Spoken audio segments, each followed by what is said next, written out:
This week had me thinking on my feet constantly.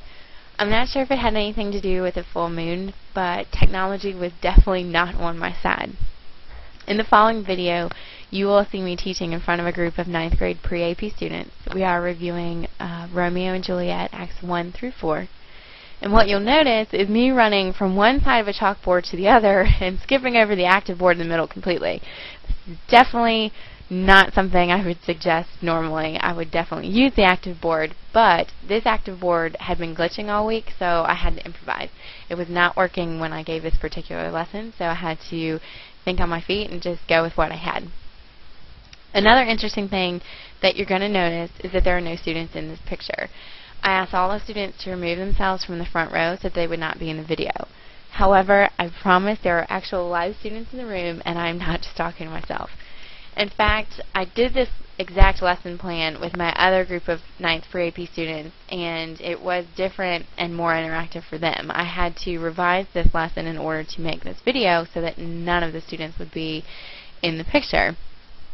In the other class, I had each student write out one event from the first 3 days of the plays that we covered. So they actually physically walked up to the board and wrote, under day 1, what happened in day 1, what happened in day 2, what happened in day 3.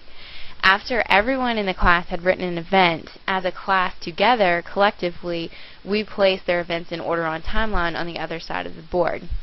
I had different students be the class scribe, writing the different events on the timeline. Along the way, I made sure to add in any important events that the class may have missed or needed further clarification on. Again, this is not present in this class with these students because they couldn't be in my video.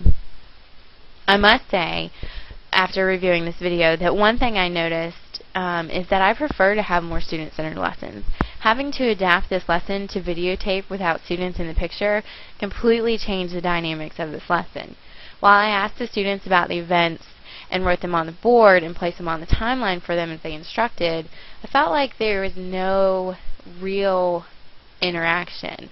The students basically raised their hand, told me an answer, I wrote it on the board. It wasn't a lot of fun. They weren't really as involved as what I would normally like.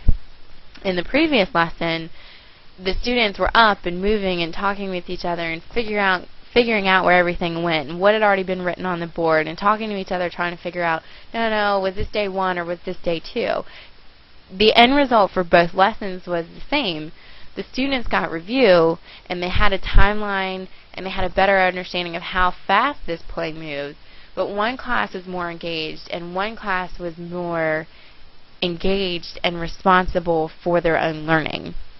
The class that you see, unfortunately, is not the class that was the one that was really interacting because they couldn't be in my video. Unfortunately, something else that I noticed from reviewing this video is that I have my back to the students to write on the board. With this particular group of students, this is not a problem because there are no behavior problems. However, this would definitely not work in other classes I teach.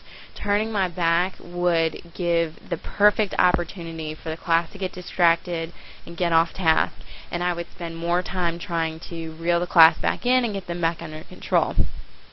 Like I said, with this class, that's not a problem, and I am able to, just write on the board and do what I need to do. Overall, something I realized in this video is that I really do prefer to have student-centered lessons. I have a lot more fun teaching, and I think students have more fun learning this way. Also, I never realized until carrying out this lesson, I'm really not used to having my back to students to write on the board. It's not something I do often, and it actually makes me uncomfortable. I also realized that technology can make your teaching either easier or harder. In this case, I had to think on the fly and figure out a way to do this lesson without the active board in the middle. Either way, whether technology works or it doesn't, you still have to figure out how to balance it all and make it work.